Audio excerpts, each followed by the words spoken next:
لله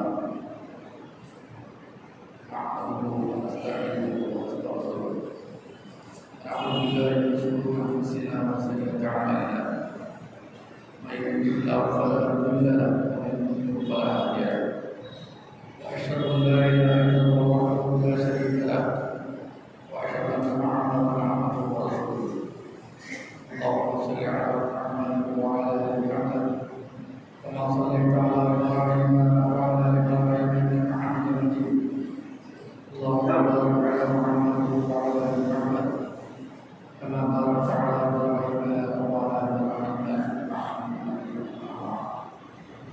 فقد قال الله تعالى في القران اعوذ بالله من الشيطان الرجيم اتقوا الله حق تقاته ولا تموتن الا وانتم مسلمون اتقوا الله الذي تساءلون به والارحام ان الله كان عليكم رقيبا اتقوا الله الذي يغفر لكم اعمالكم ويغفر لكم ذنوبكم ومن يطع الله ورسوله فقد فاز فوزا عظيما لا تجعلوا دعاء الرسول بينكم كدعاء بعضكم بعضا قد يعلم الله الذين يتسللون منكم لبعضا فليحذر الذين يخالفون عن امره ان تصيبهم فتنه او يصيبهم عذاب اليم கண்ணியத்துக்குரிய இல்லாமல் எல்லாரும் நல்லடியார்கள் அல்லாவுடைய பெருமாள் அல்லாவுடைய மார்க்கத்தை அறிவிப்பதற்காக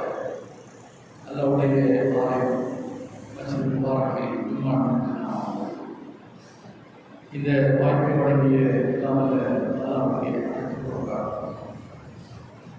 அல்லாஹ் சுப்ஹானஹு வ தஆலா 24ஆம் அத்தியாயம்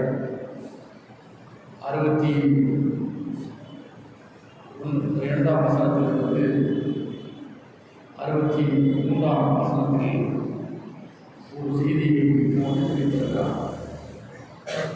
இன்னமல் முஃமினூன் அல்லதீன ஆமனு பில்லாஹி வ ரசூலிஹி வ இதா கானூ மஅஹு அலா அம்ரின் ஜாமிஅ லம் யذهبوا حتى يستأذنوه إن الذين يستأذنون أولئك الذين يؤمنون بالله ورسوله فإذا استأذنوك لبعض شأنهم فأذن لمن شئت منهم واستغفر لهم الله إن الله غفور رحيم. நம்பிக்கையாளர்கள் அவர்கள் அல்லாஹ்வுடைய தூதரை நம்பியவர்கள் ஆவார். إذا كانوا معه على أمر جامع لم يذهبوا حتى يستأذنوه. அவர்கள் அல்லாஹ்வுடைய தூதரோடு சபையில் அமர்ந்திருக்கிற போது அல்லாஹ்வுடைய தூதரின் அனுமதி இல்லாமல் அந்த சபையை விட்டு வெளியேற மாட்டார். இன்னல்லதீன யஸ்தஅதீனூன உலாயிக அல்லதீன யுமினூன பில்லாஹி வ ரசூலிஹி. அவர்கள் உம்மிடத்தில் அனுமதி வேண்டி வெளியேறுவார்கள் என்றால் அவர்கள் தான் நம்பிக்கையாளர்கள். அனுமதி பெறாமல் சபையை விட்டு வெளியேறக்கூடியவர்கள் நம்பிக்கையாளர்கள் இல்லை, முஃமின்கள் இல்லை என்று அல்லாஹ் சொல்கிறார். ஃபைதஸ்தஅதூக லிபஅதி ஷஅனிஹிம். உங்களுடைய சபையில் உங்களோடு அமர்ந்து ஆலோசிக்கிற அந்த நேரத்தில் அவர்களுக்கு ஏதேனும் ஒரு அவசர தேவை ஏற்பட்டு அவர்கள் அந்த சபையிலிருந்து எடுத்து போக வேண்டும் என்று அனுமதியை உம்மிடத்தில் கேட்டால் ஃபஅதன் லிமன் ஷி'த மின்ஹும். நீ யாருக்கு விரும்புகிறாயோ அவர்களுக்கு நான் அனுமதி அளித்து விடு. வஸ்தக்ஃபிர் லஹுல்லாஹ். அவர்களுக்காக அல்லாஹ்விடத்தில் மன்னிப்பு கேள். இன்னல்லாஹ் கஃபூர் ரஹீம். அல்லாஹ் மன்னிக்கிறவனாக அவன் அளவற்ற நிகரற்ற அன்புடையவனாக இருக்கின்றான் என்ற இந்த 62ஆம் வசனம். 63ஆம் வசனத்தில் லா தஜஅலு துஆ ரசூல் பைனக்கும் கதுஆஇ பஅதிக்கும் பஅதா. நீங்கள் உங்களுடைய தூதரை உங்களுக்கிடையில் ஒருவர் மற்றவரை அழைப்பதைப் போல் நீங்கள் அழைக்காதீர்கள். இது எல்லாம் அல்லாஹ்வுடைய தூதர் போய்கொண்டு இருக்கும்போது இந்த வசனம் இறக்கப்பட்டது. நீங்கள் ஒருவர் மற்றவரை அழைப்பதைப் போல அபுபக்கர் மசூத் என்று இப்படி அழைப்பதைப் போல அல்லாஹ்வுடைய தூதர் என்ன செய்யாதீர்கள், அழைக்காதீர்கள். قد يعلم الله الذين يتسللون منكم لواذا, உங்களில் யார் தலைமறைவாக உருவி ஓடுகிறார்கள் என்பதை அல்லாஹ் அறிவான். சபையில் இருக்கும்போது ஒரு ஆலோசனை சபை, அந்த சபையில் ஆலோசிக்கிற போது 10 பேர் ஆலோசனை பண்ணிக்கிட்டே இருப்பாங்க, அதில் ஒரு 50 பேர் ஆலோசனை பண்ணிக்கிட்டே இருப்பாங்க. ஆலோசனை ஆரம்பித்து அடுத்த 5 நிமிஷத்தில் நினைச்சுவாங்க, பின்னால் நினைச்சுவாங்க, உருவி ஓடுவாங்க. எல்லா நிகழ்ச்சியிலும் நம்ம பார்க்கிறோம். ஆலோசனை மட்டும் இல்லை, ஏதாவது ஒரு நிகழ்ச்சியில் ஒரு கூட்டம் நடக்குது, ஒரு குழு கூடி உட்கார்ந்து வாதிக்கிறவங்க அவங்க பேசிக்கிறாங்க, இதுதான் நான் அப்படின்னு சொல்லி மெதுவாக பின்னால் இருந்து என்ன ஒரு ஆட்களை உரிமை என்ன செய்வாங்க, அங்கே தரப்பட்ட முடிய கடியை சாப்பிட்டு இடத்துல. இப்படி அல்லாஹ்வுடைய தூதர் ஆலோசிக்கிற அந்த சபையில் அவர்கள் வெளியேற வேண்டும் என்று சொன்னால் உம்மிடத்தில் அனுமதி கேட்க வேண்டும். அவர்கள்தான் அல்லாஹ்வை தூதரை நம்பிய நம்பிக்கையாளர்கள். அனுமதி கேட்கிற போது அவர்கள் ஏதாவது காரணம் சொல்வார்கள். இந்த மாதிரி ஒரு அவசர தேவை, நான் போக இருக்குது, போகலாமா என்று கேட்பார்கள். அந்த காரணத்தை சரி என்று நீங்கள் கருதி அவர்களுக்கு அனுமதிக்க வேண்டும் என்று விரும்பினால் அனுமதி அளித்துக் கொள்ளுங்கள். அவர்களுக்கு அல்லது மன்னிப்பீர்கள்.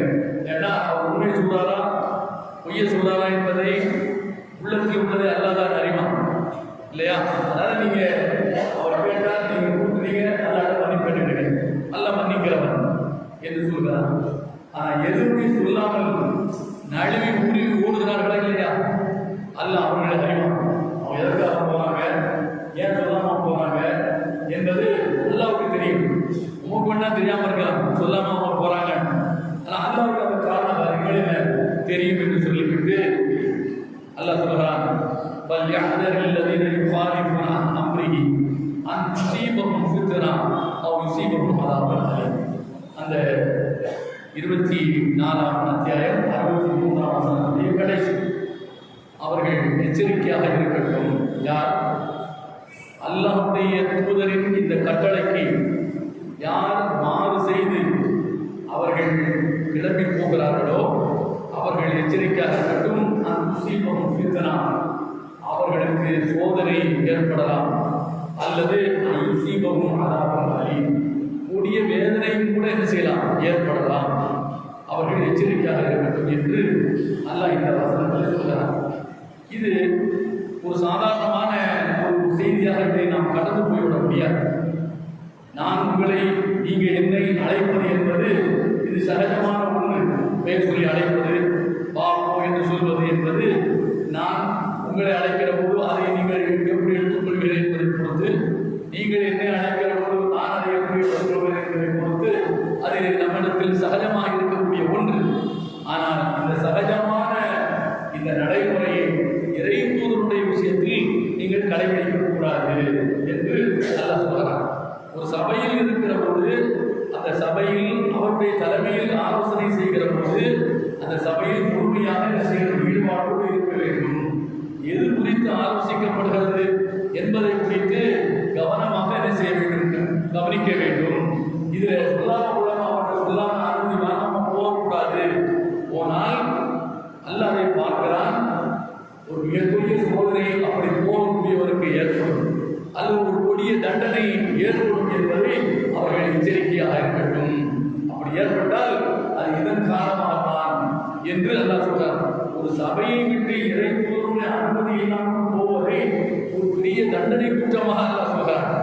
மிகப்பெரிய கொடிய குற்றமாக அல்லாஹ் சொல்கிறார்.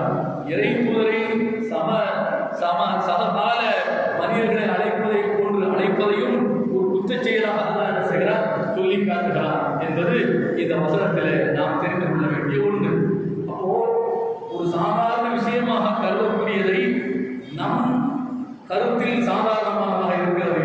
ஆனால் இறைவனுடைய கருத்தில், அல்லாஹ்வுடைய, அதாவது அல்லாஹ்வுடைய விருப்பத்தில், அல்லாஹ்வுடைய நிலைவில் அல்லாஹ் அதை எப்படி எடுத்துக்கொள்கிறார் என்பதைத்தான் நாம் கவனிக்கணும். நம்மை பொறுத்தவரை சாதாரண விஷயம், அல்லாஹ் எடுத்துக் போகிறான் என்று நாம் அதை கவனிக்க வேண்டும் என்பதை இந்த வசனம் சுட்டிக்காட்டுகிறது. என்ன காரணம்? அல்லாஹ் நாளை மறுமையில் எல்லாரையும் என்ன செய்வான், அழைத்து நிறுத்தி எல்லோரையும் என்ன செய்வான், விசாரணைக்காக ஒன்று திரட்டுவான். அதை குறித்து 18ஆம் அத்தியாயம் 47 அல்லாஹ் தொடர்ந்து சொல்கிறான்.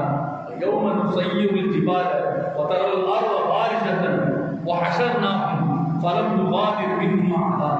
சூரத்துல் கஹஃப் 18ஆம் அத்தியாயத்தில் அல்லாஹ் சொல்கிறான், யௌம நுஸய்யிருல் ஜிபால், மலைகளை எல்லாம் நாம் என்ன செய்வோம், ஒன்றுமில்லாமல் ஆக்கி விடுவோம். இப்போ இந்த பூமி மலைகள் அல்லாஹ் முளைகளாக நாட்டி அது வேகத்தை ஒரு சீராக நிதானமாக சுற்றுவதற்கான ஒரு ஏற்பாட்டோடு அல்லாஹ் இந்த பூமியை படைத்திருக்கிறார். இந்த பூமியில் உயிரினங்கள் வாழ வேண்டும் என்பதற்காக வேண்டும். அப்படி இருக்கக்கூடிய இந்த பூமியில் நாளை என்ன செய்வான், பூமியில் இருக்கக்கூடிய மலைகளை எல்லாம் ஒன்றுமில்லாமல் ஆக்கி தரல் ஆர்வ வாரிசத்தன்.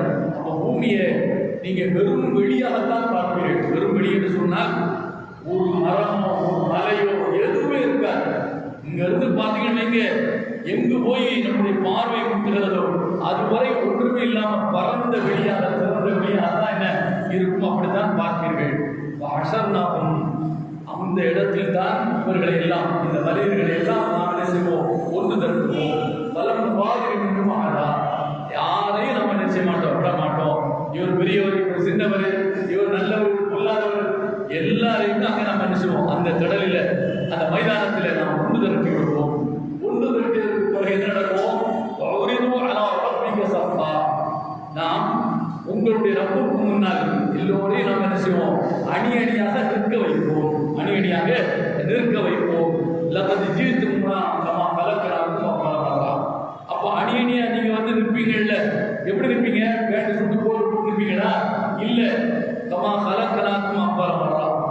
ஆரம்பத்தில் எப்படி இந்த உலகத்தில் நீங்கள் பிறந்தீர்கள், திறந்த மேனியாக பிறந்தீர்கள், ஆடையின்றி பிறந்தீர்கள், அப்படித்தான் ஆடை இல்லாமல் அந்த பரந்த வழியில் உங்களை நாம் என்ன செய்வோம், கொண்டு கூட்டுவோம். வல் தஅம்தும் அல்லன் நஜஅலக்கும் முஹிதா. ஆனா நீங்க என்ன நினைச்சிட்டு இருந்தீங்க, இந்த உலகம் இதோடு முடிந்து விட்டது, அப்படி ஒரு விசாரணை, அப்படி ஒரு கேள்வி கணக்கு, அப்படி ஒரு உண்டு கூட்டல் என்பதெல்லாம் ஒன்றும் கிடையாது என்று நினைத்தீர்கள். ஆனா எல்லாமே நாளைக்கு என்ன செய்யும், நடக்கும் என்று சொல்லிவிட்டு ஊதி அல் கிதாப் அல்லாஹ் சொல்றான். ஊதி அல் கிதாப் சூரத்துல் கஹ்ஃப்ல ஒவ்வொருவருடைய ஏடும் வைக்கப்படும். எனக்கு முன்னால் என் ஏடு வைக்கப்படும், உங்களுக்கு முன்னால் ஒவ்வொரு ஏடு செய்யப்படும், வைக்கப்படும். நால்வழி கணக்கு. ஏடுனா என்ன, நம்ம நால்வழி கணக்கு நோட்டு முன்னால வைக்கப்படும். ஃபதரல் முஜ்ரிமீன முஷ்ஃபிகீன மிம்மா ஃபீஹி. எல்லாரும் அங்கேயே உட்கார்ந்தாச்சுன்னா எங்கேயா வர்றது, உள்ள வரணும்ல, உள்ள தெளிவா இங்க உள்ள இடத்துல வாங்க, அதுலயே அப்படியே உட்கார்ந்து வரக்கூடிய ஆளுகளுக்கு இடம் வேணுமா இல்லை, உள்ள வந்து ஃபதரல் முஜ்ரிமீன முஷ்ஃபிகீன மிம்மா ஃபீஹி. அப்போ அவனவன் நால்வழி நோட்டு முன்னால வச்ச உடனே அவன் முஜ்ரிமீன் இருக்கானா இல்லையா, குற்றவாளிகள், அவர்கள் பதபதைத்து செய்வாங்க, பார்ப்பார்கள். ஐயோ நம்ம கணக்குகளுக்கு அது எப்படி இருக்குன்னு தெரியல, நம்ம அதையெல்லாம் செஞ்சோம் இதையெல்லாம் செஞ்சோம் என்று அவன் பதபதைத்துக் கொண்டு அந்த நால்வழி கணக்கு போன்று என்ன செய்வான், பார்ப்பான். ஃபதரல் முஜ்ரிமீன முஷ்ஃபிகீன. அப்போது அந்த குற்றவாளிகளுடைய முகத்தை பார்த்தா முகத்தில் அப்படியே ஒரு பதற்றம் தெரியும். அவர்களுடைய முகத்தில் ஒரு வகையான பய உணர்வு என்ன செய்ய தெரிய வரும். அவர்கள் சொல்வார்கள், எப்பூலுவன யா வைலத்தனா மாலி ஹாதல் கிதாப் லா யுகாதிரு சகீரத்தன் வலா கபீரா. அந்த குற்றவாளி சொல்வான், ஐயையோ எனக்கு கேடுதான், இந்த நால்வழி நோட்டு இருக்கிற லா யுகாதிரு சகீரத்தன் வலா கபீரத்தன் இல்லா. அது ஒரு சிறு துரும்பாக இருந்தாலும், பெண்ணம்பெரு மலையாக இருந்தாலும், என்னுடைய விவகாரங்கள் அத்தனையுமே ஒன்று விடாமல் எழுதி வைத்திருக்கிறது, நோட்ல எழுதப்பட்டிருக்கிறது என்று. ஐயோ இப்படிப்பட்ட ஒரு நோட் எனக்கு முன்னால வந்துருச்சு, நான் ஏன் இந்த உலகத்தில் நான் பிறந்திருக்கணும், நான் ஏன் மனிதனாக இந்த உலகத்தில் பிறந்து வாழ்ந்திருக்க வேண்டும், ஐயோ எனக்கு வந்து கை சேதமே என்று நினைச்சுவான் சொல்வான். வஜது மாமில் ஹாதிரா. மட்டுமல்ல, உலகத்தில் வாழ்கிற போது அவன் என்னென்ன எல்லாம் செய்தான், அது சிறிதாக இருந்தாலும் பெரிதாக இருந்தாலும் நடுத்தரமாக இருந்தாலும் அத்தனை செயல்களும் அவன் கண்ணுக்கு முன்னால் வந்து என்ன செய்யும், அப்படி இருக்கும்போது அல்லாஹ் நம்முடைய இரட்சகன் ஒருவருக்கும் ஒரு சிறிதளவு கூட அநியாயம் செய்ய மாட்டான் என்று இந்த 18வது அத்தியாயத்தில் அல்லாஹ் சுப்ஹானஹு வ தஆலா 49ஆம் வசனத்தில் சொல்லியிருக்கிறார். இது எதை காட்டுகிறது? நாளை ஒன்று திரட்டப்பட்டு விசாரிக்கப்படுகிற போது நல்லவர்களும் கெட்டவர்களும் தான் ஒன்று திரண்டு நிற்பார்கள். அந்த மைதானத்தில் பரந்த வெளியில வலதுசாரிகளும் இடதுசாரிகளும் ஒன்று திரண்டு நிற்பார்கள். இடதுசாரிகளுக்கு முன்னால் வைக்கப்பட்டிருக்கிற அந்த நோட்டை பார்த்த உடனேயே அவங்க முகத்தில் ஒரு வகையான என்ன கலக்கம் தெரிய ஆரம்பிச்சிடும். ஏன்? ஒன்று கூட விடாமல் இந்த நோட்டில் நம்முடைய செயல்கள் பதிக்கப்பட்டிருக்கிறது, எழுதப்பட்டிருக்கிறது. ஐயோ, நான் இதை செஞ்சுட்டேனே, அதை செஞ்சுட்டேனே, இந்த சின்ன சின்ன விஷயங்கள் கூட விடாமல் எழுதப்பட்டிருக்கிறது என்று என்ன செய்வான்? அவன் பார்ப்பான். அந்த நிலை ஏற்படும் என்று அல்லாஹ் இந்த வசனங்களிலே சொல்லி காட்டுகிறான். இப்போ ஒன்றை யோசித்து பாருங்கள். முன்னர் இறை தூதருடைய காலத்தில் இறை தூதர் உயிரோடு இருக்கிற போது சக மனிதர்கள் நாம் எப்படி நடந்து கொள்வோமோ அப்படி நடந்து கொள்ளக்கூடிய ஒரு சாதாரண ஒரு சிறு விஷயத்தை கூட பெரிய ஒரு குற்றமாக, தண்டனைக்குரிய குற்றமாக, மிகப்பெரிய கூடிய தண்டனைக்குரிய குற்றமாக அல்லாஹ் சொல்கிறார். ஆனால் நம்முடைய பார்வையில் அது மிகச்சிறிய ஒன்றுமில்லாத விஷயம். அல்லாஹ்வுடைய பார்வையில் மிகப்பெரியது. இப்படிப்பட்ட சின்னஞ்சிறு நம்முடைய பார்வையில் சின்னஞ்சிறு குற்றங்களாக இருக்கக்கூடியவர்கள் கூட நாளை நமக்கென்று நியமிக்கப்பட்டிருக்கிற வழக்கால், நமக்கென்று இருக்கப்பட்டிருக்கிற அந்த புத்தகத்தில், கணக்கு புத்தகத்தில் எழுதப்பட்டு நமக்கு முன்னால் அது என்ன செய்யப்பட வைக்கப்படும். அவருக்கு முன்னால் அந்த நோட்டு என்ன செய்யப்பட வைக்கப்படும். அப்படி வைக்கப்படுகிற போது நம்முடைய நிலை என்னவாக இருக்கும் என்பதை சொல்லித் தருவதற்கு தான் இந்த வசனங்கள். சின்ன சிறு விஷயங்களாக இருந்தாலும் இதுவும் கூட நாளைக்கு நம் கண்ணுக்கு முன்னால் கொண்டு வரப்பட்டு கணக்கு தீர்க்கப்படும். ஏன் இந்த சின்ன சின்ன விஷயத்திலே நீ செய்த, ஏன் அதை நீ விடாமல் இருந்தாய், ஏன் அதில் பிடிவாதமாக இருந்தாய், சிறிய விஷயம் என்று பிடிவாதமாக இருந்தாயா என்று அல்லாஹ் நாளை கேட்கிற போது அதற்கு நம்மிடத்தில் விடை இல்லைன்னு சொன்னால் அல்லாஹ் அதற்கு கணக்கு தீர்ப்பான் என்பதை சொல்லித் தருவதற்காகத்தான் இந்த வசனங்கள். இதற்கு சான்றாக ஒரு சில செய்திகளை நான் கோடிட்டு காட்ட கடமைப்பட்டிருக்கிறேன். அப்துல்லா பின் அப்பாஸ் ரலியல்லாஹு அன்ஹு அவங்க சொல்லக்கூடிய ஒரு செய்தி. ஹரஜ நபி ஸல்லல்லாஹு அலைஹி வஸல்லம் மின்பாதி ஹீதானில் மதீனா. நபி அவர்கள் மதீனாவுடைய தோட்டத்திலிருந்து வெளியே இருக்கிறாங்க, கிளம்பி போறாங்க. சமிஅ சௌதன் இன்சானைனி யுஅத்தபானி ஃபி துஹூரிஹிமா. ஒரு தோட்டத்திலிருந்து நபி அவங்க நடந்து போறாங்க. போகும்போது வழியில 2 புதைகுழிகள், 2 கபர்கள். அந்த 2 கபர்களிலும் 2 மனிதர்கள் வேதனை செய்யப்படுகிறார்கள். வேதனை செய்யப்படுகிற போது சத்தம் வெளியே வருது. கபருக்குள்ளது சத்தம் வெளியே வருது. ஐயோ ஐயோ அப்பா காப்பாத்தோ என்று சப்தம் வருகிறது. நம்மளும் என்ன பெரிய வழியா போறோம், அப்புறம் வந்து கந்தமசந்தர் வழியா போறோம், அந்த பக்கம் மையவாடி இருக்கு, இந்த மையவாடி இருக்கு, ஒரு சத்தமும் கேட்கலையே என்று நீங்க யோசிக்கலாம். உண்மைதான், சத்தம் நமக்கு கேட்காது, யாருக்கும் கேட்காது. ஏன் நபி அவர்களுக்கும் கூட கேட்காது. எல்லாரும் போடுகிற சத்தம் எல்லா நேரங்களும் நபிக்கு கேட்டதா இல்லை. ஏதோ இந்த நேரத்தில் 2 நபர்களுடைய சத்தம் புதை ஒளியிலிருந்து ஆ ஓ என்று என்ன செய்கிறது, நபி அவர்களுக்கு காதில் கேட்டது. அல்லாஹ் என்ன செய்கிறான், கேட்க வைத்தான். ஏன்? எவருக்கும் புதைக்கப்பட்ட மனிதனுடைய வேதனையோ சோதனையோ துன்பமோ இன்பமோ வெளி உலகத்திற்கு என்ன தெரிய முடியாது, தெரிந்து கொள்வதற்கான வாய்ப்பு இல்லை. அப்படி வேதனை செய்யப்படக்கூடியவர்களுடைய அந்த சத்தத்தை கேட்கிற ஒரு வாய்ப்பு மனிதன் அல்லாத கால்நடைகளுக்கு இருக்கிறது, ஜின்களை தவிர மற்ற இனங்களுக்கு இருக்கிறது என்று நபி அவர்கள் சொல்கிறார்கள். அப்ப அவைகள் கேட்கலாம், அந்த சப்தத்தை அவைகள் கேட்கலாம். மையவாடிய ஒரு ஆட்டுக்குட்டி மேய்ச்சிக்கிட்டு இருக்கிறீங்க, திடீர்னு நினைச்சுக்கலாம், அடிச்சு விழுந்து யாரும் இறந்துக்க மாட்டாங்க, அடிச்சு விழுந்து ஓடும், நம்ம அதை பார்க்கலாம். அப்ப இது உள்ள நடக்கிறது, அதுக்கு தெரியுது. ஆனா தெரிஞ்சால் வாயதோடு சொல்லுமா, சொல்லாது. அதனாலதான் அதுக்கு அல்ல நினைச்சான் தெரிய வைக்கிறான், கேட்க வைக்கிறான். இங்கு நபி அவர்களுக்கு 2 நபர்கள் வேதனை செய்யப்படுவது கேட்கட்டு. நாம் நபி அவங்களுடைய கால நபி அவங்க சொல்றாங்க, கூட சஹாபாக்கள் போறாங்க, ஐயோ இந்த புதையுடியில் 20 வேதனை செய்யப்படுகிறார்கள். ஆனா பெரிய குற்றம் ஒன்றும் இவங்க செய்யல, பெரிய குற்றம் ஒன்றும் செய்யல, ஆனா வேதனை செய்யப்படுகிறார்கள். இன்னும் கபீர் கான அஹதுமா லா யஸ்ததீரு மினல் பவுல். நபி அவங்க சொல்றாங்க, அதுல ஒரு ஆடு சிறுநீர் கழிக்கும் போது மறைவாக அவர் என்ன செய்யல, சிறுநீர் கழிக்கல. நம்ம பார்க்கிறோம், ஐஏஎஸ் படிச்சவங்க ஐபிஎஸ் படிச்சவங்க போயிட்டே இருக்கும்போது என்ன செய்வாங்க, பேண்ட் ஜிப்பை திறந்து எத்தனை மக்கள் போனாலும் சரி பப்ளிக்கில் என்ன செய்வாங்க, சிறுநீர் கழிப்பாங்க. அப்போ இப்படி சிறுநீர் கழிக்கிற போது தான் மறைக்க வேண்டியவர்களை மறைக்காமல் ஒருவர் சிறுநீர் கழித்திருக்கிறார். கானல் ஆஃபர் எம்சி பின் நபீமா, இன்னொருவர் போல் சொல்ற வேலை தான், எப்ப பார்த்தாலும் என்ன அவருக்கு இந்த கழிவு ஊத்துற வேலை தான் அவருக்கு. இப்படி இருவர், ஒருவர் சிறுநீர் கழிக்கும் போது தன்னை மறைக்கமாக அதாவது வைத்துக் கொண்டு அவர் சிறுநீர் கழிக்கல, இன்னொருவர் போல் சொல்லக்கூடியவர். இது பெரிய விஷயமா? அந்த ஆடம் காலையிலிருந்து ராத்திரி படுக்கிற வரைக்கும் நம்மகிட்ட இது இருந்துகிட்டே இருக்கும். எது ரெண்டுல ஏதோ ஒண்ணு இருக்கு, போல் சொல்றது என்ன செய்யுது, இருக்கிறது இல்லையா? நமக்கு அது சாதாரண விஷயமா தெரியாது. சிறுநீர் கழிக்கும் போது கொஞ்சம் ஆடை இந்த பக்கம் அந்த மாதிரி என்ன செய்யணும், விலைகள் கூட இருந்திருக்கலாம், அது ஒரு சாதாரண விஷயமா தெரிகிறது. ஆனால் இந்த இரண்டு விஷயங்களுக்காகத்தான் அந்த இருவர் புதையுடன் வேதனை செய்யப்படுகிறார்கள். பெரிய விஷயம்லாம் இல்லை, நபி அவங்களே சொல்றாங்க, பெரிய விஷயம்லாம் இல்லை, சின்ன விஷயம் தான், ஆனால் வேதனை செய்யப்படுகிறார்கள் என்று சொல்லிவிட்டு நபிகள் நாயகம் ஸல்லல்லாஹு அலைஹி வஸல்லம் தஆபி ஜரீம், அவங்க என்ன செய்யறாங்க, ஈச்ச மட்டையை கொண்டு வாங்க, ஒடிச்சு கொண்டு வாங்க, ரொம்ப கொண்டு வாங்கன்னு சொன்னாங்க.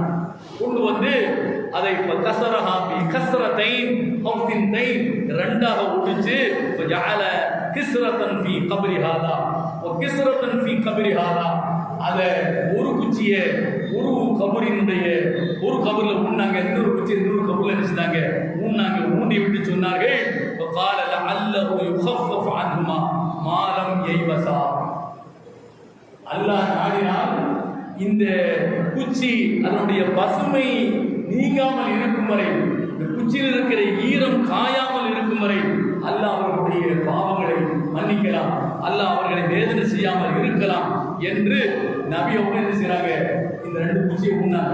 இன்னைக்கு எல்லா மையத்துக்கும் நம்ம என்ன செய்யறோம், குச்சியை ஒடிச்சு என்ன செய்யறோம், ஊன்றோம். ஏன் அவர் வேதனை செய்யப்படுகிறார் அப்படின்னு நாமளே இங்கே முடிச்சு என்ன செய்யறோம், குச்சியை ஒடிச்சு ஊனியறோம். உங்களுக்கு சொல்லப்பட்டுதான் அவர் வேதனை செய்யப்படுகிறார் என்று யாருக்கு தெரியாது. நபி அவர்கள் அந்த ரெண்டு பேருக்கு மட்டும் இந்த குச்சியை ஊன்னாங்க. எந்த ரெண்டு பேருக்கு? எந்த ரெண்டு பேரும் புதைகுழியில் வேதனை செய்யப்படுகிறார் அந்த ரெண்டு பேருக்கு மட்டும் ஊன்னாங்க. எல்லாருக்கும் குச்சியை ஊன்னாங்க வைத்துக் கொள்ளக்கூடாது. ஆனா போட்டி போட்டுக்கிட்டு நான் ஊன்றேன் நீ ஊன்றேன்னு சொல்லி இருக்கிற மரக்கடையை உள்ள ஒடிச்சு இழுத்து நொங்கு நொங்கு என்ன செய்யலாம், அந்த புதைகுழியில கபரை நாம என்ன செய்ய ஊனிட்டு வந்துடுறோம், அது தனி விஷயம். ஆனா நபிகள் நாயகம் ஸல்லல்லாஹு அலைஹி வஸல்லம் அவர்கள் மிக சின்னஞ்சிறு விஷயம், இந்த சின்ன விஷயத்திற்காக இந்த ஒரு செயலுக்காக அவர் கபரில் வேதனை செய்யப்படுகிறார் என்பது இங்கு கவனிக்க வேண்டிய விஷயம். இங்கு ஒரு சின்ன ஒரு குற்றம், அந்த குற்றத்திற்கு கபரில் வேதனை செய்யப்படுகிறார் என்று சொன்னால் இது சின்ன விஷயம் என்று கடந்து போக முடியுமா? முடியாது. அடுத்து பாருங்க, அப்துல்லா பின் உமர் ரலியல்லாஹு தஆலா அவர்கள் அறிவிக்கக்கூடிய ஒரு செய்தி. இது மேல நான் சொன்னது 6055வது ஹதீஸ் புகாரில் இருக்கு. இப்போ அடுத்து வரக்கூடிய செய்தி என்னன்னு சொன்னா, அப்துல்லா பின் உமர் ரலியல்லாஹு அன்ஹு அறிவிக்கிறார்கள், அத்தன் நபி ஸல்லல்லாஹு அலைஹி வஸல்லம் பைத்த ஃபாத்திமா, ஃபாத்திமாவுடைய வீட்டுக்கு ரசூலுல்லாஹ் வராங்க. ஃபாத்திமா ரசூலுல்லாஹ்வுடைய மகள், அவங்க வீட்டுக்கு வராங்க. வந்த உடனே ஃபலம் யதுல் அலைஹா, வீட்டுக்குள்ள போகல. ஃபாத்திமா வீட்டுக்குள்ள நபி அவங்க உள்ள போகல. வஜா அலி ஃபதகரத் லஹு தாலிக், அப்போ வீட்டுக்குள்ள போனா என்ன, திரும்பி போயிட்டான்.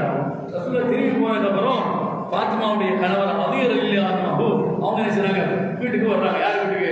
தன்னுடைய வீட்டுக்கு, ஃபாத்திமா இருக்கக்கூடிய வீட்டுக்கு என்ன செய்றாங்க, வர்றாங்க. வந்த உடனே ஃபாத்திமா நாயகி தன்னுடைய கணவர் அலிகிட்ட சொல்றாங்க, கணவரே என்னுடைய தாப்பனார் வந்தாரு, வீட்டுக்குள்ள வராம அப்படி திரும்பி போயிட்டாரு, வீட்டுக்குள்ள வராம திரும்பி போய்விட்டார் அப்படிங்கிற கதையை என்ன செய்றாங்க, ஃபாத்திமா ரலியல்லாஹு அன்ஹா அலி ரலியல்லாஹு அன்ஹு என்ன செய்றாங்க, சொல்றாங்க. கால இன்னி ரஐது அலா பாபிஹா சித்ரன் மூஷியன், அப்போ உடனே நேர அலி ரலியல்லாஹு அன்ஹு ரசூலுல்லாஹ் போய் கேட்கிறாங்க. ஃபதக்கரல் நபி ஸல்லல்லாஹு அலைஹி வஸல்லம், அப்போ ரசூல் ஸல்லல்லாஹு சொல்றாங்க, அலி நான் வந்தது வாஸ்தவம் தான், நான் ஏன் வீட்டுக்குள்ள வரல அப்படின்னு சொல்லி சொன்னா, இன்னி ரஐதுனா பாபியா சித்ரன் மூஷி, உங்க வீட்டு வாசல்ல ஒரு திரைச்சீலை தொங்குச்சு, அதுல விலங்கினங்களுடைய படம் பொறிக்கப்பட்டிருக்கிறது. அந்த சீலையில திரைச்சீலையில என்ன, ஒரு விலங்கினுடைய படம் என்ன பொறிக்கப்பட்டிருக்கிறது, கால்நடையினுடைய படம். கால மாறி வலி துன்யா, அப்படி இருக்கும்போது நான் ஏன் இங்க உள்ள வரணும், நான் ஏன் இங்க உள்ள வரணும், எனக்கு இந்த உலகத்துக்கு என்ன இருக்கிறது, அதெல்லாம் நான் திரும்பி வந்துட்டேன். யாருங்க? அல்லாஹ்வுடைய தூதர் யார் வீட்டுக்கு போயிட்டு திரும்பிட்டாங்க? ஃபாத்திமாவுடைய வீட்டுக்கு போயிட்டு திரும்பிட்டாங்க. ஏன் திரும்பினாங்க? ஒரு திரைச்சியில தொங்கி இருக்கு, திரைச்சியில ஒரு படம் இருந்திருக்கு. அது ஏதோ ஒரு காலட ஆடம் மாடம் ஏதோ ஒரு மானம் ஏதோ ஒரு அந்த திரைச்சியில படமாக இருக்குது. இதை பார்த்து ரசூலுல்லாஹி சொல்றாங்க திரும்பிட்டாங்க. அது என்ன அலி அவங்க போய் கேட்கும்போதுனா மாலி வலி துன்யா, எனக்கு இதுக்கு என்னப்பா சம்மந்தம் இருக்கு இந்த உலகத்துக்கு அப்படின்னு சொல்லிட்டு ஃபஅதாஹா அலியுன் வதக்கர ذلك لها فقالت ليأمرني فيه بما شاء. அப்போ உடனே நபிகள் நாயகம் ஸல்லல்லாஹு அலைஹி வஸல்லம் சொன்ன உடனே அலி ரலியல்லாஹு அன்ஹு வந்து ஃபாத்திமாட்ட வந்து இந்த மாதிரி அல்லாஹ்வுடைய தூதர் சொன்னாங்க, இந்த திரைச்சில இந்த மாதிரி கும்பிசார் அப்படி பார்த்தாங்க, அதனால போயிட்டாங்க. துர்சில் பிஹி இலா ஃபுலான் அஹ்லி பைத் பிஹி ஹாஜதன். உடனே நபிகள் நாயகம் ஸல்லல்லாஹு அலைஹி வஸல்லம் அவங்க இப்படி சொன்னதை ஃபாத்திமா கேட்டு அதை உடனே நினைச்சாங்க அப்புறப்படுத்துறாங்க. ஒரு சாதாரண ஒரு விஷயம், வீட்டுக்கு முன்னால ஒரு திரைச்சை எழுச்சுறாங்க, தொங்க விட்டுருக்காங்க, அதுல ஒரு படம் இருந்திருக்கு. ஆனா அல்லாஹ்வுடைய தூதர் என்ன செய்யல, வீட்டுக்குள்ளே போகாம திரும்பிட்டாங்க. வீட்டுக்குள்ளே போகாம திரும்பிட்டாங்க. இது புகாரில வரக்கூடிய செய்தி. இன்னொரு செய்தி புகாரில இருக்குது. புகாரில வந்து 2613. இன்னொரு செய்தி 5957 ஆயிஷா நாயகி அறிவிக்கிறார்கள். அன்னா இஸ்தரத்து நூறுகதன் ஃபீஹா தசாபீர். ஆயிஷா நாயகி அவங்க என்ன செய்றாங்க, அவங்க ஒரு துணியை என்ன செய்றாங்க, நம்ம கரணம் உள்ளான ஒரு போர்வோடு வச்சுக்கிடுங்க, ஒரு முரட்டு துணியை என்ன செய்றாங்க காசு கொடுத்து வாங்க ஆயிஷா நாயகி ரலியல்லாஹு அன்ஹா. அதுல சில உடுப்பங்கள் என்ன செய்யுது இருக்கிறது. இப்போ காம நபி ஸல்லல்லாஹு அலைஹி வஸல்லம் ஆயிஷா நாயகி வாங்கின அந்த ஒரு திரைச்சியில அந்த துணி அவங்க வீட்டுக்கு முன்னால என்ன செய்யுது, தூங்குது. நபி அவங்க வந்து என்ன செய்றாங்க, நிக்கிறாங்க. ஃபலம் யதுகுல், அவங்க உள்ள என்ன செய்யல, வரல. இது ஆயிஷா நாயகி நடக்குது. முதல்ல ஃபாத்திமா நாயகி நடக்குது, இரண்டாவது ஆயிஷா நாயகி நடக்குது. ஃபலம் யதுகுல் ஃபகுல்து அதூபு இலல்லாஹி மிம்மா அத்னபது. ஆயிஷா நாயகி சொல்றாங்க ரசூலுல்லாஹ் உள்ள வரல. ஏன்? இது ரசூலுல்லாஹ் வரக்கூடிய வீடு, அதாவது ஃபாத்திமா நாயகி வீடு. இது ஆயிஷா நாயகி இருக்கிறது நபி அவர்கள் வந்து இருக்கக்கூடிய வீடு. வீட்டுக்குள்ள போகாம வெளியே நிக்கிறாங்க. அப்ப ஆயிஷா நாயகி பார்த்தாங்க, ஐயோ நான் தப்பு பண்ணிட்டேன், நான் அல்லாஹ்ட்ட மன்னிப்பு கேட்டுக்கிறேன் என்று ஆயிஷா நாயகி ரசூலுல்லாஹ் நினைச்சாங்க. சொல்றாங்க, இன்னி அத்னப்து தம்பன், நான் குற்றம் இழைத்து விட்டேன், அதூபு இலல்லாஹ், அல்லாஹ்விடத்தில் நான் மன்னிப்பு கேட்டுக்கொள்கிறேன். கால ஒமாஹின் நுமுருகா. அப்ப ரசூலுல்லாஹ் கேட்கிறாங்க ஆயிஷாட்ட, என்ன இது முரட்டு துணியில இருந்தாலும் படம் எடுக்கிறேன் அப்படின்னு கேட்கும்போது குல்துலி தஜ்லிஸ அலைஹா வ தவஸ்ஸதஹா, இது நீங்க வந்து உட்கார்றதுக்காக வந்து இந்த துணியை வாங்கிருங்க, தேவைப்பட்டா அதை வந்து தலையணை உரையாக அதை செய்து கொள்வதற்காகத்தான் நான் இந்த காசு கொடுத்து வாங்கினேன் என்று காரணத்தையும் ஆயிஷா என்ன செய்றாங்க ரசூலுல்லாஹ்ட்ட சொன்னாங்க. சொன்ன உடனே ரசூல் ஸல்லல்லாஹு அலைஹி சொல்றாங்க, இன்னா அஸ்ஹாப ஹாதிஹி சுவர் யுஅத்தபூன யௌமல் கியாமா. இந்த துணியில எவன் வந்து உருவத்தை வரைந்தானோ அவன் நாளை மறுமையில் கொடிய வேதனைக்கு உட்படுத்தப்படுவான், கொடிய வேதனைக்கு உட்படுத்தப்படுவான் என்று நபிகள் நாயகம் ஸல்லல்லாஹு அலைஹி சொல்லிவிட்டு, எப்படி வேதனைக்கு உட்படுத்தப்படுவான்? யுகாலு லஹும் அய்யுமா கலக்கும், இதனப்ப இந்த உருவத்தை வரைஞ்ச அந்த உருவத்துக்கு நீ உயிரை கொடு என்று அல்லாஹ் அவனை தண்டிப்பான். உருவத்துக்கு எவனா உயிரை கொடுக்க முடியுமா? ஒரு விஞ்ஞானி நினைச்சாலும் முடியாது, ஒரு சாமானிய நினைச்சாலும் முடியாது, எவனாலும் முடியாது, அல்லாஹ் ஒருவனை தவிர. அவன் நீ கொடு கொடு கொடு கொடு என்று சொல்லி உருவம் வரைந்தவன் வேதனைக்குள்ளாக்கப்படுவான் என்று நபிகள் நாயகம் சொல்லி சொல்கிறார்கள். இன்னல் மலாயிகா லா ததுகுல் பைத்தன் ஃபீஹி சுவர். மலக்குகள் எந்த வீட்டில் உருவம் இருக்கின்றதோ, படங்கள் இருக்கின்ற உருவப்படம், அந்த வீட்டுக்குள் வரமாட்டார்கள். அவங்க வராத வீட்டுக்கு நாயா வரணும்? யார்? அல்லாஹ்வுடைய தூதர் அவங்க வராத வீட்டுக்கு நாயா உள்ள வரணும் என்று தான் வசிக்கக்கூடிய வீட்டுக்குள்ளேயே நுழையாமல் அப்படியே வெளியிலே நபிகள் நாயகம் ஸல்லல்லாஹு அலைஹி வஸல்லம் நின்று கொண்டார்கள் என்பதை புகாரில் சிறப்பாக பார்க்கிறோம். இன்னொரு செய்தி அதேதான். புகாரில் 3224 இடம்பெற்றிருக்கிறது. ஆயிஷா நாயகி ரலியல்லாஹு அன்ஹா சொல்கிறார்கள், ஹஷௌது லின்னபி ஸல்லல்லாஹு அலைஹி வஸல்லம் பிஸாதத்தன் ஃபீஹா தமாசீல். நபி அவர்களுக்காக ஒரு தலையணை உரையை நான் ரெடி பண்ணினேன், தயாரித்தேன். அதுல சில உருவங்கள் இருந்தன.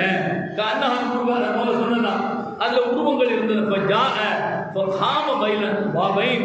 நபிகள் நாயகம் வந்து ரெண்டு கதவுகளில் நின்னுட்டாங்க, உள்ளேயே வரல. அதாவது இது வந்து திரைச்சியா தொங்க விடப்படல, துணிதான் வீட்டுக்குள்ள இருக்குது. அந்த துணியில வந்து என்ன உருவம் இருக்கிறது. அந்த துணியை ஆயிஷா என்ன செஞ்சுட்டாங்க, தலையணை உரையாக செஞ்சிருக்கிறாங்க, தைத்திருக்கிறார்கள். கேட்கிறாங்க, மாலனா யார் சொல்லலாம், அல்லாஹ்வின் தூதரே என்ன எங்களுக்கு என்ன நடந்துச்சு வருகிறது, என்ன என்று ஆயிஷா நாயகி கேட்டார்கள். கால நபிகள் நாயகம் சொன்னாங்க, மாஹாலு ஆதியில் விசாதா, என்ன தலையன அப்படின்னு நபிகள் நாயகம் சொன்னார்கள். கால ஆயிஷா சொன்ன, விசாதத்தும் ஜஅல்துஹா லக லீ தௌதஜிஅ அலைஹா, இது உங்களுக்காக தயாரிக்கப்பட்ட தலையன, நீங்க அதை என்ன சாய்ந்து ஓய்வு எடுத்துக் கொள்ள வேண்டும் என்பதற்காக நான் தயாரித்திருக்கிறேன் சொன்னார்கள். அப்போ நபிகள் நாயகம் சொன்னாங்க, அமா அலிம்தி அன்னல் மலாயிகா லா ததுகுல் பைத்தன் ஃபீ சுவர், ஆயிஷாவே உனக்கு தெரியாதா, எந்த அதாவது வீட்டில் உருவம் இருக்கிறதோ அந்த வீட்டுக்குள் மலக்குமார்கள் உள்ளே வரமாட்டார்கள் என்று உனக்கு தெரியாதா என்று ஆயிஷாவை பார்த்து நபி அவர்கள் கேட்டார்கள். அன்னமன் சன அஸ்வர, எவன் இந்த உருவத்தை வரைந்தானோ அத்தபு யௌமல் கியாமா, அவன் மறுமை நாளில் வேதனை செய்யப்படுவான். யகூலு, அல்லாஹ் சொல்லுவான், அய்யுமா கலக்கும், நீ உருவாக்கிய இந்த உருவத்திற்கு உயிர் கொடு என்று அவன் வேதனை செய்யப்படுவான் என்று நபிகள் நாயகம் ஸல்லல்லாஹு அலைஹி வஸல்லம் சொல்லி காட்டுகிறார்கள். இது ஒரு சாதாரண ஒரு விஷயம், அல்லாஹ்வுடைய தூதர் கடந்து போகல. ஒரு உருவம் தன் வீட்டிலும் இருக்கிறது, தான் பெற்று வளர்த்த தன் மகள் வீட்டிலும் உருவம் தூங்குகிறது. அங்க கீழே பிறந்துச்சு, இங்க தொங்குது, இரண்டு இடத்திற்கும் உள்ளே நான் வர முடியாது என்று நபி அவர்கள் நினைச்சாங்க, போறாங்க. ஏன்? சிறிய குற்றமாக நம் பார்வை தெரிகிறது. இந்த சிறியதாக இருந்தாலும் லாய் வாதிரு சமீரத்தன் வலா கபீரத்தன் இல்லா அஹ்சாஹா, ஒவ்வொரு மனிதனுக்கும் அதாவது ஏற்படுத்தப்பட்ட அந்த ஏட்டில் சிறியதும் பெரியதும் எல்லாமே என்ன எழுதப்பட்டிருக்கும். நாளை அது நமக்கு கொண்டுவரப்பட்டு நாம் தண்டிக்கப்பட்டு விடுவோம் என்கிற அந்த அச்சம் காரணம் தான் நபிகள் நாயகம் ஸல்லல்லாஹு அலைஹி வஸல்லம் அவர்கள் சின்ன விஷயம் பெரிய விஷயம் என்று நபி அவர்கள் அதை செய்யல, கடந்து போகலை என்பதை நாம் பார்க்கிறோம். அப்ப நபிகள் நாயகம் ஸல்லல்லாஹு அலைஹி வஸல்லம் அவர்களுடைய வாழ்க்கையில் இது மாதிரி நிறைய விஷயங்கள் இருக்கிறது, ஏகப்பட்ட ஹதீஸ்கள், நிறைய விஷயங்கள் நம்ம பார்க்கலாம். இறுதியாக நபிகள் நாயகம் ஸல்லல்லாஹு அலைஹி வஸல்லம் அவர்கள் சொல்லக்கூடிய ஒரு செய்தி, அது புகாரில இருக்கிறது. நபி அவர்கள் சொல்லி காட்டுகிறார்கள், மா ஹய்யர ரசூலுல்லாஹி ஸல்லல்லாஹு அலைஹி வஸல்லம் பைன அம்ரைன் இல்லா அகத ஐஸரஹுமா ஃபலம் யகுன் இஸ்மன், அதாவது இரண்டு விஷயங்கள், இதுல எது வேணும் எது வேண்டாம் என்று நபியிடத்தில் அவருடைய விருப்பத்தை கேட்கப்படுகிற போது, விருப்பம் என்ன என்று கேட்கப்படுகிற போது, அதுல எது பாவம் இல்லாததோ அதை நபிகள் செய்வாங்க, தேர்ந்தெடுத்துக் கொள்வார்கள். எதுல குற்றம் இல்லாமல் இருக்குதோ அதை தேர்ந்தெடுத்துக் கொள்வார்கள். அதுல எது எளிமையாக இருக்குதோ, அதிலும் குற்றம் இல்லாததாக இருக்குதோ அதை எடுத்துக் கொள்வார்கள். மாலம் யகுன் இஸ்மன் இன்கான இஸ்மன் கான அபஅதன் நாஸமின்ஹு, அது குற்றமான ஒன்றாக இருக்கும் என்று சொன்னால் மக்களிலேயே அவர்கள் தான் வெகு தூரத்துக்கு போய் விடுவார்கள், கிட்டே வரவே மாட்டாங்க, அந்த குற்றத்தை செய்வதற்கு வரவே மாட்டாங்க என்று ஆயிஷா நாயகி சொல்லி காட்டி சொல்கிறார்கள். ஒமன் தக்கம ரசூலுல்லாஹ் லிநஃப்ஸிஹி, அல்லாஹ்வுடைய தூதர் தனக்காக யாரையும் பழித்து இருக்க மாட்டார்கள். தனக்கு இதை தரல, அதை செய்யல, அதை கேட்கல, இதை கேட்கல, நான் சொன்னதை செய்யல என்ற காரணத்திற்காக, தன்னலத்திற்காக யாரையும் பழித்திருக்க மாட்டார்கள். ஆனால் அதே நேரத்தில் இல்லா அன் துன்தஹக ஹுர்மத்துல்லாஹ், அல்லாஹ்வுடைய வரம்புகள் மீறப்படுகிற போது, அல்லாஹ்வுடைய வரம்புகள் சிதைக்கப்படுகிற போது, அவனுடைய மார்க்கம் அதாவது ஏலம் செய்யப்படுகிற போது, ஃபயந்தகிமு லில்லாஹி பிஹா, அதற்காக அல்லாஹ்வுடைய தூதர் பழிவு இருப்பார்கள் என்பதை ஆயிஷா நாயகி சொல்லக்கூடிய செய்தி புகாரில் 3560 இடம்பெற்றிருக்கிறது. பாருங்கள், அல்லாஹ்வுடைய மார்க்கம் கேலிக்குள்ளாக்கப்பட்டால் அவர்களுக்கு கோபம் பொத்துக் கொண்டு வருகிறது. ஆனால் அவர்களுடைய சொந்த விவகாரம் என்றால் அதை கண்டுகொள்ளவே மாட்டார்கள், கடந்து போய் விடுவார்கள். இன்றைக்கு நம்முடைய நிலை என்ன? நம்முடைய சொந்த விவகாரம் கேலிக்குள்ளாக்கப்பட்டால் நமக்கு ரோசம் பொத்துக் கொண்டு வரும், உடனே கோபத்தை கட்டிட்டு கோதாவில் இறங்கிடுவோம். அல்லாஹ்வுடைய மார்க்கம் அதாவது கேலிக்குள்ளாக்கப்பட்டால் அது பற்றி நாம் ஒன்றும் செய்ய போவதில்லை, கடந்து போய்விடுவோம், கடந்து போகிறோம். இப்படித்தான் என்ன, போன வாரம் ஒரு கல்யாணம் ஊர்ல நடந்தது. போன வாரம் கல்யாணம், பல லட்சங்கள் செலவழிக்கப்பட்டு என்ன வம்படியாக கொள்ளையடிக்கப்பட்ட அந்த பணம் கல்யாணம் என்கிற பெயர்ல செலவழிக்கப்பட்டது. ஊர்ல ஊர்வலம் போனது. அந்த ஊர்வலத்துக்கு பின்னால ஒரு நேரம் சோத்துக்காக வேண்டி நாம என்ன செய்ய ஊர்வலம் போனோம். ஆக்கிற சோறுல பாதி மிச்சம். இதெல்லாம் யாருடைய காசு, யாருடைய முதல், யாருடைய முதலாக இருக்கட்டும், அவர் சம்பாதித்தாக இருக்கட்டும், ஆத்துல போட்டாலும் அளந்துதான் போடணும் என்பது தமிழ் மொழி. கடனையும் ஒளி செய்தாலும் 3 தடவைக்கு மேல் செய்யக்கூடாது என்பது நபிமொழி. கடலில் ஒது செய்தாலும் ஆத்துல குளத்துல ஒது செய்தாலும் குளம் நிறைய தண்ணி இருக்குது, கடல் நிறைய தண்ணி இருக்குன்றதுக்காக வேண்டி குடகுடமா அள்ளி ஊத்தி ஒலி செய்யணும்னு சொல்றா இஸ்லாம் இல்ல. அளந்து எண்ணித்தானே செய்ய வேண்டும். 3க்கு மேல செய்யணும். 3க்கு மேல செய்தால் வரம்பு மீறிய செயல், வீண் விரயம் செய்தது என்று இஸ்லாம் சொல்கிறது. அப்போ இப்படிப்பட்ட இஸ்லாமிய இந்த மார்க்கம் இன்றைக்கு மற்றவர்களெல்லாம் பார்த்து எப்படி சொல்வது என்று தெரியவில்லை. அந்த அளவுக்கு இன்றைக்கு ஒரு காலத்தில் ராத்திரியில் நினைச்சுவாங்க மாப்பிள்ளை ஊர்வலம் சொல்லி கல்யாணம் நடத்துவாங்க. மாப்பிள்ளை சோழன காலம் வச்சு ராத்திரி என்ன இழுத்து கொண்டு போய் கல்யாணம் பண்ணி நினைச்சுவாங்க, கொண்டு விட்டுருவாங்க. அதெல்லாம் மாறி கல்யாணம் வீண் விரயமாக போகிறது, லட்சக்கணக்கான ரூபாய்கள் வீணடிக்கப்படுகிறது என்பதெல்லாம் என்ன இந்த மக்களுக்கு எடுத்து சொல்லப்பட்டு இப்போ பழைய பொருளி கதவை திரண்டிக்கிற மாதிரி இப்போ என்ன திரும்பவும் பழைய நிலையை நோக்கி போகிறது. வெத்துலாக்கா நிச்சயதார்த்தமா பல லட்சங்கள் அதற்காக செலவழிக்கப்படுகிறது. நீவான் இருக்கிற ஊர்ல இருக்கிற எல்லா சங்கத்துக்கும் அழைப்பு கொடுத்து தெரு முழுக்க மக்களை உட்கார வச்சு நாம என்ன செய்யறோம், நிச்சயதார்த்தம் நடத்துகிறோம். கல்யாணமா மொத்த ஊருக்கு தண்டோரா கொட்டி யாராவது யானை படை ஊர்வலம், குதிரை படை ஊர்வலம், அந்த ஊர்வலம் இருக்கிற எல்லா படைகளையும் ஊர்வலமா போய் சொல்லி தண்டோரா கொட்டி மிகப்பெரிய அளவுக்கு வீண் விரயங்களாக இந்த பணங்கள் செலவழிக்கப்படுகிறது. இதை பார்த்து நமக்கு கொஞ்சமாவது ஈரம் இருந்தால், ஈமான் என்கிற ஈரம் இருந்தால் நம்ம அதை கொஞ்சம் சிந்திச்சிருப்போமா?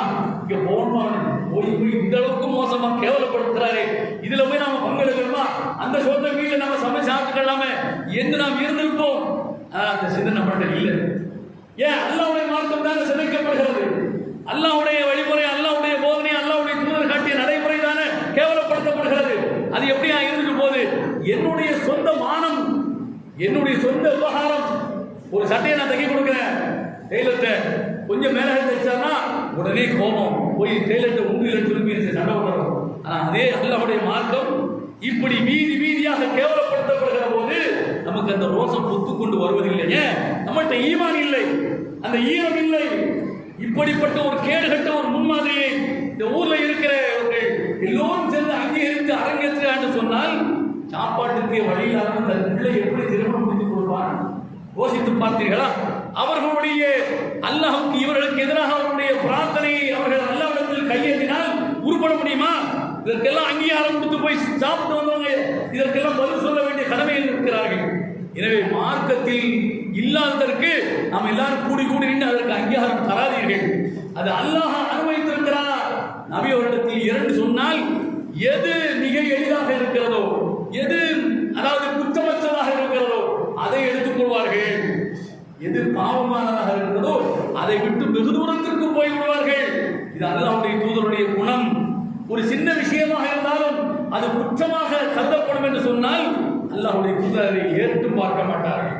தன் உறவு என்று கூட பார்க்காமல், தான் பெற்ற பிள்ளை அந்த வீட்டுக்கே போகாமல், தனக்கு வாழ்க்கைப்பட்ட மனைவி அவள் வீட்டுக்குள் நுழையாமல் வெளியிலே நின்று இந்த படத்திற்காக இவ்வளவு பெரிய அதாவது வெறுப்பையும் கோபத்தையும் நபி அவர்கள் காட்டியிருக்கிறார்கள் சொன்னால் அவர்கள் இங்கே நாம் யோசித்து பாருங்கள். இதெல்லாம் எதற்காக?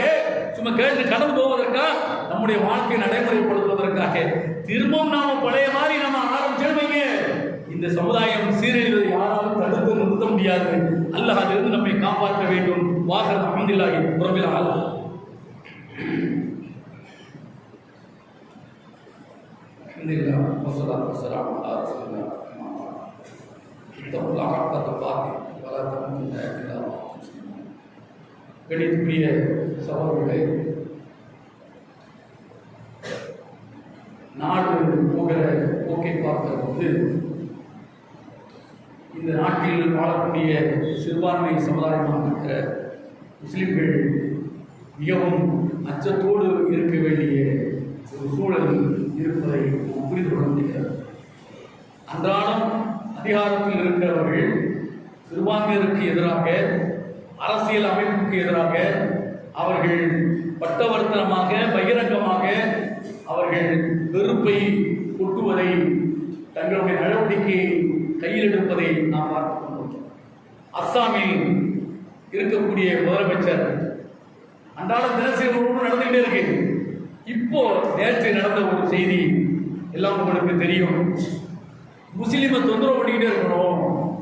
எப்படி தொந்தரவு பண்றது? முஸ்லீம் ரிக்ஷா ஓட்டுறானா, ரிக்ஷா வடநாட்டுல ரிக்ஷா உண்டு, டெல்லிக்கெல்லாம் போனீங்கன்னு வைங்க, கைட்டு இழுத்துட்டு போற வண்டிகள் என்ன இருக்கும், லோடு வச்சு மாடை விடவும் அதிகமான அளவுக்கு எடை கொண்ட பொதிகளை கையாலே எடுத்துட்டு போகணும். அந்த மாதிரியான தொழில் செய்யக்கூடியவங்க முக்கால்வாசி பேர் நம்ம முஸ்லீம்கள் தான். இது மாதிரி வடநாடுகளில் நடக்கும். அப்போ முஸ்லீம் ரிக்ஷா ஓட்டியாக இருந்து அவன்கிட்ட நீங்க ரிக்ஷாவில் போகணும்னு சொல்லி 5 ரூபா கேட்டாங்கன்னா 4 ரூபா தருவான்னு சொல்லு, இல்லை தர முடியாதுன்னு சொல்லு. சொல்லுவது யார்? நீங்க சொல்லுங்க, நான் சொல்லலை. அந்த அஸ்ஸாமுடைய முதலமைச்சர் சொல்கிறார். அஸ்ஸாமுடைய ஹிமந்த விஸ்வா சர்மா என்கிற ஒரு முதலமைச்சர் அரசியல் அமைப்பின் மீது சட்டப்பிரமாணம் செய்து பதவியேற்றுக் கொண்ட ஒரு முதலமைச்சர் சொல்கிறார். இது யாராவது கேள்வி கேட்க முடியுமா? நீதிமன்றங்கள் இருக்கின்றன, கேள்வி கேட்கலாம். நீதிமன்றங்கள் இதெல்லாம் கண்டுகொள்ளாது. தான் சுமோட்டோவாக இந்த வழக்கை எடுத்து இதை விசாரிக்கலாம் தானே. அதாவது எந்த பேதமையும் இல்லாமல் அனைவரையும் சமமாக நடத்துவோம், ஜாதி, இனம், மதம், மொழி வேறுபாடின்றி எல்லோரும் இந்நாட்டு மக்கள் என்ற அடிப்படையில் தான் அரசியல் சாசனம் அமைந்திருக்கிறது. அதற்கு எதிராக ஒரு அமைச்சரை, ஒரு முதலமைச்சரை பேசுகிறார் என்று சொல்லி அந்த அஸ்ஸாமுடைய உயர் நீதிமன்றம் இது தானாக முன் வந்து இந்த வழக்கை எடுத்து விசாரிக்கலாம் தானே. செய்ய மாட்டாங்க. நாடு அப்படித்தான் இருக்கிறது. எப்படி இருக்கிறது? நீதிமன்றம் அந்த மாதிரி என்ன இப்போ போய்கொண்டிருக்கிறது. 200 ஆண்டு கால வழக்கம், 200 ஆண்டுகளாக சண்டை போட்டுக்கிட்டு இருக்கான். தென்கலை வடகலை, வடகலை தென்கலை, 200 ஆண்டுகள் சண்டை. இப்போ அது உச்ச நீதிமன்றத்துக்கு போய் என்னுடைய ஆச்சாரத்தை அவன் சிதைக்கிறான், தென்கலை ஆச்சாரத்தை வடகலை, வடகலை ஆச்சாரத்தை தென்கலை சிதைக்கிறார். இது வழக்கா போய் இப்போ உச்ச நீதிமன்ற தலைமை நீதிபதி அவர் என்கிறாரு, ஓய்வற்ற இதே உச்ச நீதிமன்றத்தில் இருந்த சஞ்சய் கிஷன் கவுல் தலைமையிலே ஒரு சமரச குழுவை நியமித்திருக்கார். 2 பேரும் அங்கே பேசிக்கிட்டு இருக்கோம். இது மாதிரி எத்தனை வழக்குகள் வந்ததுன்னு, அத்தனை வழக்குகளையும் சமரசம் பேசி நீங்க முடிச்சுக்கிடுவோ, இங்க வராதீங்கோ என்று சொல்கிறார்களா என்றால் இல்லை. ஆனால் தங்களுக்கு தேவையானவைகள் வரக்கூடிய தென்கலை வடகலை என்றால் உச்ச நீதிமன்றமே தென்கலை வடகலை என்ன வாத பரிவாதமாக அங்க இருக்கிற எல்லாமே தென்கலை வடகலை தான் இருக்கு. அதனால பார்த்தாங்க இது சமரசத்துக்கு நம்ம அனுப்பிட்டு சொன்னா இந்த விவகாரம் இங்க வந்து சந்திச்சிருக்காது என்ற அடிப்படையில சமரசத்தை அனுப்புகிறார்கள். இப்படி ஒவ்வொரு விஷயங்களாக நாம் எடுத்துக்கொண்டால் நாட்டில் சட்டத்தின் ஆட்சி நடக்கிறதா என்பது கேள்விக்குறியாக இருக்கிறது. நாம் எச்சரிக்கையாக இருக்க வேண்டும் என்பதை கூறி நிறைவு செய்கிறேன். வாசகம்